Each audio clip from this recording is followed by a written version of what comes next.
কবে জানালেন উপদেষ্টা আসিফ নজরুল। এদিকে এখন সমালোচনা করলে গুমের ভয় নেই বললেন রিজভী। জানাবো শেখ হাসিনা তার বাবাকে দ্বিতীয়বারের মতো হত্যা করেছেন বললেন খন্দকার মোশাররফ। এবং সর্বশেষ জানাবো কাউন্টার দখল নিয়ে বিএনপি দুপক্ষের সংঘর্ষ, আহত 17। শুনছিলেন সংবাদ শিরোনাম, এবারে বিস্তারিত। নির্বাচন কবে জানালেন উপদেষ্টা আসিফ নজরুল। আগামী 2025 সালের ডিসেম্বর অথবা 2026 সালের জুনের মধ্যে জাতীয় সংসদ নির্বাচন হতে পারে।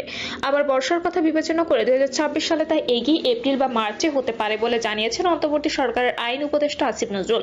সংস্কার কমিশনের প্রতিবেদন নিয়ে প্রেস উইং এর ব্রিফিং এ এক প্রশ্নের উত্তরে তিনি জানান, রাজনৈতিক ঐকমত্যের ভিত্তিতে অতি জরুরি সংস্কারগুলো করার সঙ্গে সঙ্গে নির্বাচন প্রক্রিয়া শুরু করা হবে। আসিফ নজরুল বলেন, আমি নিশ্চিত করে বলতে চাই, আমাদের এই সরকারের অযথা সময় ক্ষেপণ করে সরকারে থাকার বিন্দুমাত্র ইচ্ছা নেই। আমরা অবাধ সুষ্ঠু নির্বাচন নিশ্চিত করার জন্য রাষ্ট্র মেরামতের মৌলিক শর্ত পূরণ করার জন্য রাজনৈতিক ঐকমত্যের ভিত্তিতে যে সংস্কারগুলো অতি জরুরি সেগুলো করার সঙ্গে সঙ্গে নির্বাচন প্রক্রিয়ার মাধ্যমে আমরা চলে যেতে চাই। এটা নিয়ে কোনো রকম দ্বিধাদ্বন্দ্বের অবকাশ নেই। তিনি আরো বলেন, রাজনৈতিক দলগুলোর সঙ্গে আলোচনা শুরু করার জন্য ফেব্রুয়ারির মাঝামাঝির মধ্যে প্রস্তুত থাকবেন। এ সময় তিনি এও জানান, যদি রাজনৈতিক দলগুলো রাজি থাকে তবে রোজার মধ্যে আলোচনা চলতে পারে। এছাড়াও স্বৈরাচারের উত্থান নিয়ে এক প্রশ্নের উত্তরে তিনি বলেন, সরকারের সহনশীলতা, অবাধ মত প্রকাশের পরিবেশ এবং গণতান্ত্রিক চর্চার ক্ষেত্রে সরকারের অসীম শ্রদ্ধাবোধের কারণে স্বৈরাচার মাথাচাড়া দেওয়ার সুযোগ পাচ্ছে। এখন সমালোচনা করলে গুমের ভয় নেই বললেন রিজভী। এখন সরকারের সমালোচনা করলে গুমের ভয় নেই বলে মন্তব্য করেছেন বিএনপির জ্যেষ্ঠ যুগ্ম মহাসচিব রুহুল কবির রিজভী। রিজভী বলেন, ভারতের মতো মিডিয়া কেমন নির্লজ্জ মিথ্যাচার করছে তা ভাবতে অবাক লাগে। শেখ হাসিনা না থাকা এদেশে যে একটি গণতান্ত্রিক পরিবেশ তৈরি হয়েছে তা তারা মেনে নিতে পারছে না। পার্শ্ববর্তী দেশ থেকে শেখ হাসিনা যা ইচ্ছে তা বলে এখানে বিশৃঙ্খলা উস্কে দিচ্ছে। আমাদের সতর্ক থাকতে হবে, কোনো স্বৈরাচারের কারণে প্রতিবিপ্লব যেন উকি দিতে না পারে। আমরা গণতান্ত্রিক রাস্তা ধরে এগিয়ে যাব। রুহুল কবির রিজভী বলেন, এখন সমালোচনা করলে গুম বা ক্রসফায়ার ভয় আর নেই। আমরা সরকারের সমালোচনা করব, কিন্তু সরকারকে ব্যর্থ হতে দেব না। তিনি বলেন, যে কোনো আন্দোলনের সফলতা সংস্কৃতি কর্মীদের উপর নির্ভর করে। যারা গ্রাফিতি করেছেন তারা অসাধারণ কাজ করেছেন। তিনি আরো বলেন, আমাদের সবাইকে গণতন্ত্রের সপক্ষে সতর্ক পদক্ষেপ রাখতে হবে। কোনো নৈরাজ্যের কারণে কেউ যাতে কোনো সুযোগ নিতে না পারে সেদিকে খেয়াল রাখতে হবে। আমাদের খেয়াল রাখতে হবে, প্রতি বিপ্লব সবসময় উকিঝুঁকি মারে। এই উকিঝুঁকি যাতে দিতে না পারে সেদিকে খেয়াল রাখতে হবে। তিনি আরো বলেন, আজকে দেখলাম গাজীপুরের সাবেক মেয়র বলছে তাদেরকে যদি রাজনীতি করতে না দেওয়া হয় তাহলে কেউ শান্তিতে থাকতে পারবে না, অর্থাৎ হত্যার হুমকি দিচ্ছে। তাদের এই সাহসটা কে দিচ্ছে? সেই সাহসটা দিচ্ছে পার্শ্ববর্তী দেশ থেকে শেখ হাসিনা এবং হাসিনাকে সাপোর্ট দিচ্ছে তাদের পলিসি মেকাররা। এটা তো বাংলাদেশের সার্বভৌমত্বের উপর সরাসরি হস্তক্ষেপ, ভয়ঙ্কর রকমের হস্তক্ষেপ। চরমভাবে আন্তর্জাতিক রীতিনীতি সমস্ত কিছু লঙ্ঘন করে এই কাজটি করা হচ্ছে। শেখ হাসিনা তার বাবাকে দ্বিতীয়বারের মতো হত্যা করেছেন বললেন খন্দকার মোশাররফ। শেখ হাসিনা তার বাবা শেখ মুজিবুর রহমানকে দ্বিতীয়বারের মতো হত্যা করেছেন বলে মন্তব্য করেছেন বিএনপির স্থায়ী কমিটির সদস্য ডক্টর খন্দকার মোশাররফ হোসেন। খন্দকার মোশাররফ বলেন, বাংলাদেশের জনগণ মনে করে বাংলাদেশ জাতীয়তাবাদী দল একমাত্র বিশ্বাসযোগ্য এবং জনপ্রিয় দল। আওয়ামী লীগ নিজেরা নিজেদেরকে শেষ করে দিয়েছে। শেখ হাসিনা তার বাপকে দ্বিতীয়বারের মতো হত্যা করেছেন। রাস্তাঘাটে বিভিন্ন জায়গায় শেখ মুজিবুর রহমানের নানা ধরনের ছবি, মুরাল, ভাস্কর্য তৈরি করেছেন। হাজার হাজার কোটি টাকা খরচ করে শেখ হাসিনা এগুলো করেছেন। রাস্তাঘাটে মুরাল করাতেই তো জনগণ এগুলো ভাঙতে পারলো। তিনি আরো বলেন, শেখ হাসিনা নিজে পদত্যাগ করে বিদেশে পালিয়ে গেছেন।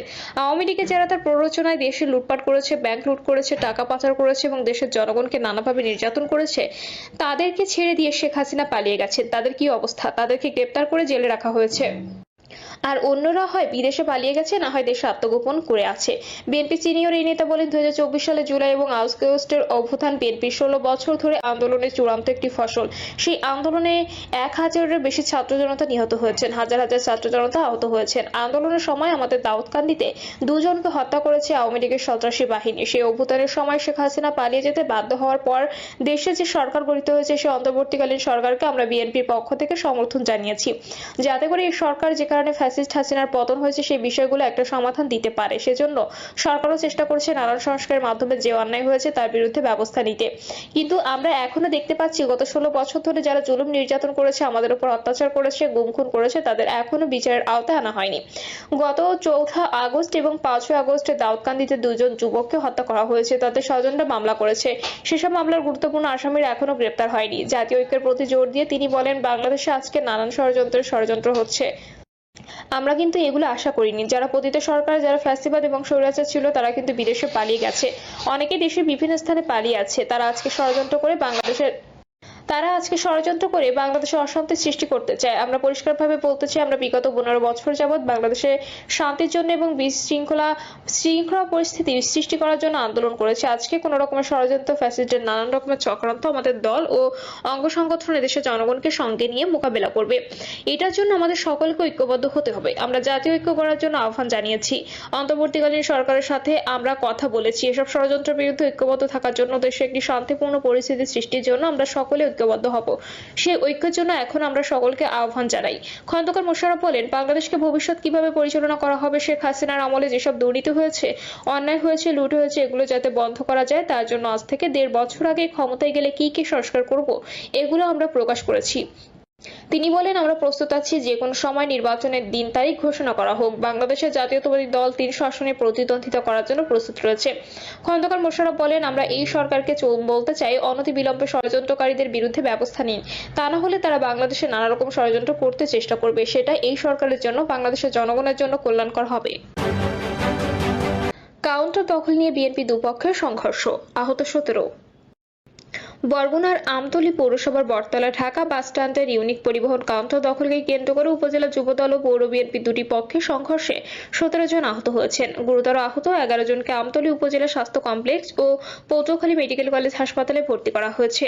দুপুরে আমতলী বাদঘাট চৌরাস্তায় এই ঘটনা ঘটে। পরে পুলিশ এসে পরিস্থিতি নিয়ন্ত্রণে আনে। এই ঘটনায় আমতলীতে থমথমে পরিস্থিতি বিরাজ করছে। জানা গেছে, গত বছর 5ই আগস্ট ফ্যাসিস্ট শেখ হাসিনা পতনের পর আমতলী পৌরসভার বটতলা ঢাকা বাস স্ট্যান্ডের ইউনিক কাউন্টার দখল নিয়ে পৌর বিএনপির আহ্বায়ক কবির ফকির ও উপজেলা যুবদল যুগ্ম আহ্বায়ক সাবেক কাউন্সিলর শামসুল হক চৌকিদারের মধ্যে বিরোধ হয়। শামসুল হক চৌকিদারের দাবি, ইউনিক পরিবহন কর্তৃপক্ষ তাকে কাউন্টার পরিচালনার দায়িত্ব দিয়েছেন। অন্যদিকে কবির ফকির দাবি করেন, ইউনিক পরিবহন কর্তৃপক্ষ তাকে দায়িত্ব দিয়েছেন। এই দুজনে কাউন্টার পরিচালনার দায়িত্ব পাওয়ার দাবি করলেও 4 মাস ধরে কবির ফকির এটি পরিচালনা করে আসছেন। এ অবস্থায় গত 27 জানুয়ারি ইউনিক পরিবহন কর্তৃপক্ষ শামসুল হক চৌকিদারকে লিখিতভাবে কাউন্টার পরিচালনার দায়িত্ব দেয়। এরপর থেকে শামসুল হক চৌকিদার কাউন্টার বুঝে নিতে চাইলেও কবির ফকির তা দেননি বলে অভিযোগ করেন তিনি। রাতে আমতলী থানায় এই কাউন্টার দখল নিয়ে বৈঠক হলেও কোনো সমাধান দিতে পারেনি থানা পুলিশ। এর জেরে শনিবার সকালে শামসুল হক চৌকিদারের লোকজন কাউন্টার দখল করতে যায়। এ সময় কবির ফকিরের চাচাতো ভাই উপজেলা বিএনপির বহিষ্কৃত নেতা জালাল ফকিরের 2 ছেলে রাহাত ফকির ও ফরহাদ ফকিরের নেতৃত্বে তার লোকজন এসে বাধা দেয়। এই সময় দুই পক্ষের মধ্যে ধাওয়া পাল্টা ধাওয়ার ঘটনা ঘটে। এই ঘটনায় দুই পক্ষের মধ্যে উত্তেজনা বিরাজ করছিল। এরপর দুপুরে এ নিয়ে শামসুল হক চৌকিদার ও কবির ফকিরের লোকজনের মধ্যে সংঘর্ষ বাধে। দুপক্ষের সংঘর্ষে চৌরাস্তা রণক্ষেত্রে পরিণত হয়। দুপক্ষের মধ্যে ঘণ্টাব্যাপী থেমে থেমে সংঘর্ষ চলে। আতঙ্কে দোকানপাট বন্ধ করে দেন সবাই। খবর পেয়ে পুলিশ পরিস্থিতি নিয়ন্ত্রণে আনে। সংঘর্ষে উভয় পক্ষ